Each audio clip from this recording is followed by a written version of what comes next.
Hey all, here are OS Reviews. Today we're taking a quick look at the GeekPlus N16. This is a compact 11.6-inch laptop that sells for around $230, which is fairly affordable. It's competitive, in fact, with the pricing of most Chromebooks, but overall it has a very rugged design that is claiming here to be IP52, so waterproof and dustproof, which means if you spill some drinks on it, it will still survive. In terms of specs, though, we are talking about a pretty entry-level unit, including 6 GB of built-in RAM, 128 gigs of built-in storage, and you also have a Intel Celeron N4000 processor, which is tried and tested. We've seen it before on quite a few entry-level mini PCs and will last for upwards of 8 hours of web browsing before you need to recharge it again. In terms of the operating system, it is running on standard Windows 10, so you can install anything that you'd like. It is using an SSD, so fairly quick read and write speeds.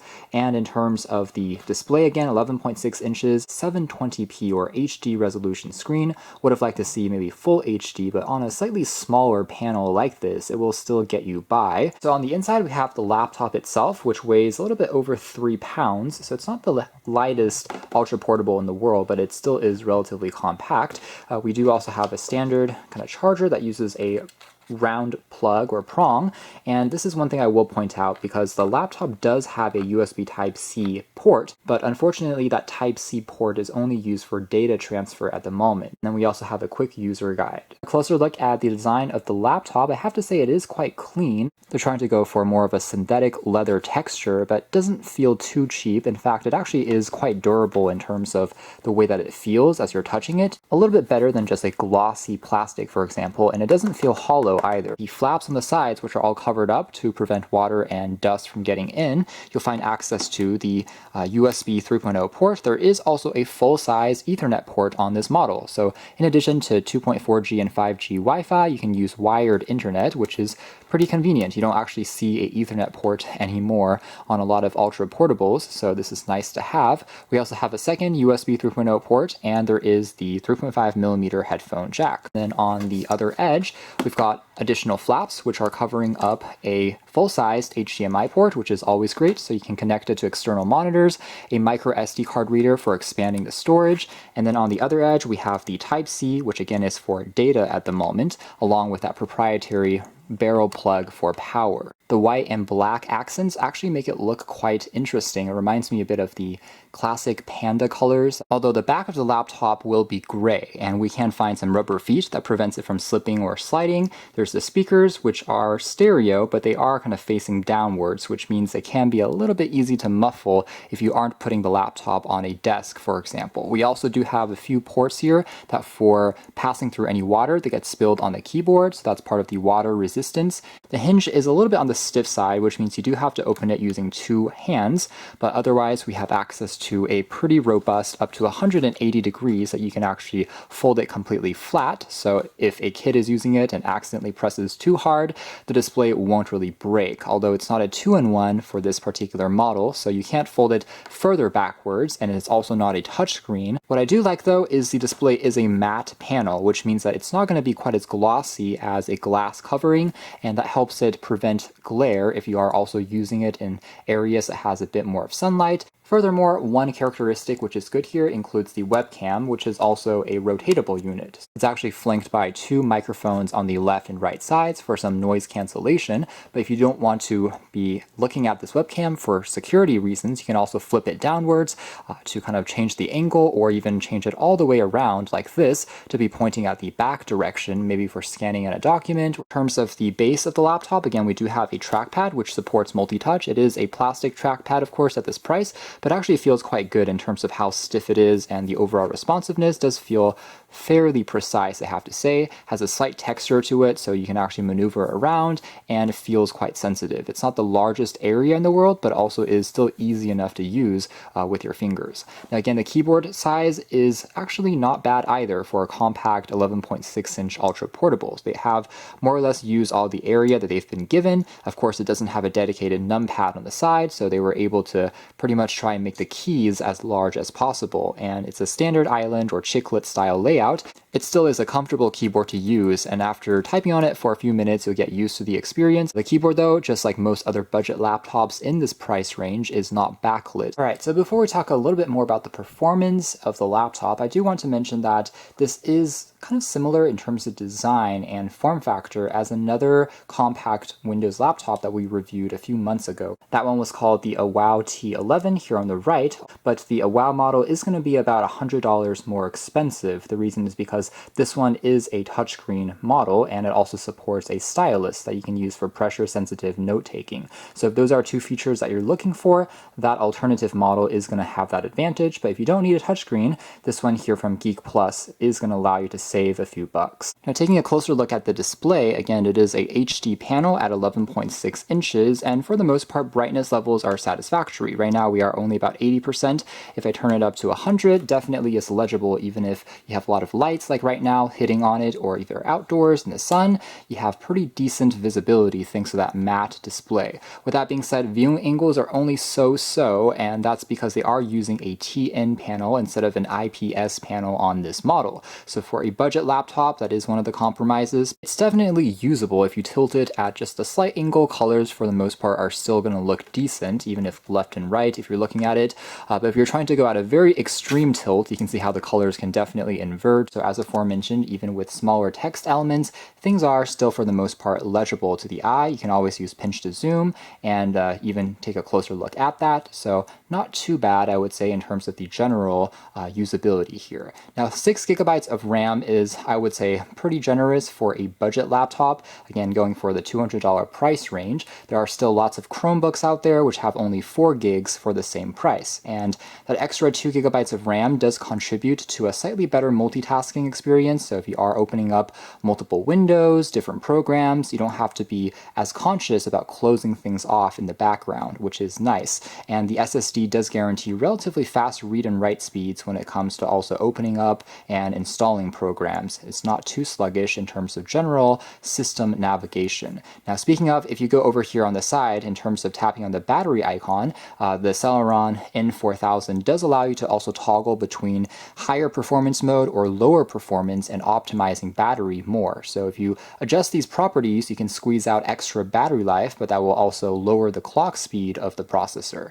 As aforementioned, again, this is a completely silent machine, so you won't hear any fan noises in the background, which is great, and it is relatively good in terms of energy efficiency. The right-hand side of the keyboard can get a little bit warm if you're pressing the laptop harder, such as watching back, let's say, 4K video for a while, but it never gets too uncomfortable even if you're putting the laptop on your lap. Again, we do have a very clean version of Windows 10 Home Edition. Pretty much no extra bloatware is installed, and out of the box, you can take a look at here, we have around 100 gigs of storage left out of 118 gigs, so pretty much 20 gigs is occupied by the Windows operating system. The rest is left for you to install the apps and programs which you need. So let's see how fast it loads using Wi-Fi right now. And reception strength, by the way, is quite good on this laptop, getting me consistently almost full bars, even though I'm a little further away from the router at the moment. The processor, again, is still more than sufficient when it comes to loading back even complex desktop sites like this, with plenty of videos and ads, but everything here is rendering along just fine. Again, maybe just a split second longer compared to on more expensive units with faster processors, but it definitely still is more than usable. And the 6 gigabytes of RAM in my testing, I was able to juggle between 10 to 15 tabs in the browser, and it still felt relatively fast when it comes to going back and forth between those open tabs. Let's take a closer look at the performance in terms of the benchmarks of the processor. So again, the N4000 is a dual core chip that has, again, a base clock speed of 1.1, but a turbo mode of up to 2.6 gigahertz. Passmark score of around 1,418 on average is, again, sitting a little bit on the lower end of the spectrum. It's still a little faster than some of the Intel Atom series devices, which were used to be more common at this price range and also found in smaller mini PC sticks. A lot of these Z5 powered chipsets, like the 8350 at 1.44 gigahertz, has only around 900 or 1,000 for the score here on Passmark, but again, with the N4000, we are getting a bump here up to 400 to 500 points higher, which is significant in the sense that when you are doing general tasks, it feels a bit snappier, but still, if you are comparing it with more powerful devices, like again, chipset in the M series or I series by Intel, you will get an even bigger leap there.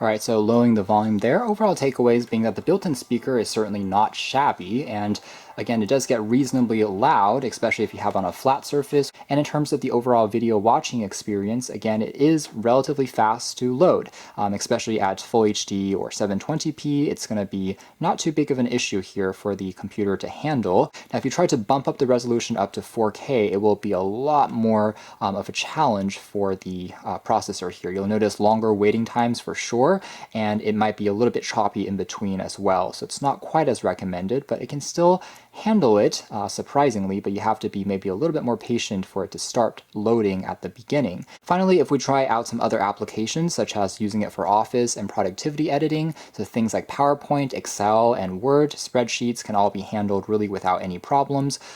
Even using Google alternatives, you can definitely load even more complex sheets and do a bit of work, whether it's for school or for office. Other areas in terms of applications where you may want to explore with this laptop, you have access to the full Windows Store compared to Chrome OS, is you do have the ability to download more drivers and more programs even just from the web. Pretty much you can find any legacy applications, any executables, exe files, and they can be installed and run on here just like any other classic Windows computer. And for the most part, that gives you quite a lot of support in terms of what you want to use it for, a lot of flexibility, and some of the lighter optimized apps from the store are just going to be even easier for it to run. Things like some essential apps for social media, for watching back videos, even some light games you can try out, things like Minecraft, for example. If you are trying to play back AAA games locally, of course, it will not really serve you the best job because the processor here at the end of the day is still very entry level, so I wouldn't really say you should use it for serious gaming.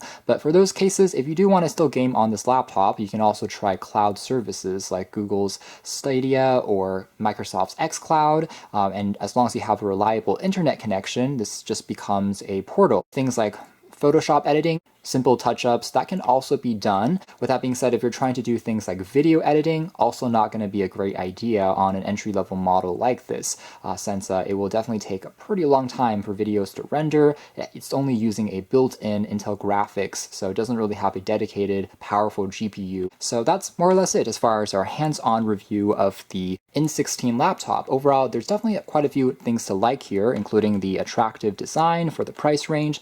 I like the fact that as a whole, the construction quality is a little bit better than expected. It is quite durable, and for general things, whether it's web browsing, watching back some videos quickly, as well as for document editing, it serves all of those purposes really without any problems. You can even do a little bit of light coding via Jupyter Notebook, for example, and that's definitely serviceable for things like schoolwork, as well as maybe some light, again, office work. Of course, it's not going to be a super powerful laptop at the end of the day, and again, I do think maybe they can go with an IPS quality display in the future, but for what it is that you're paying for, definitely not bad in terms of the value. Again, around a $200 laptop that has a overall sufficient processing speed that is competitive with what you'd pay for a Chromebook, but in this case, having just a little bit more RAM, slightly more storage, and a full-blown Windows operating system.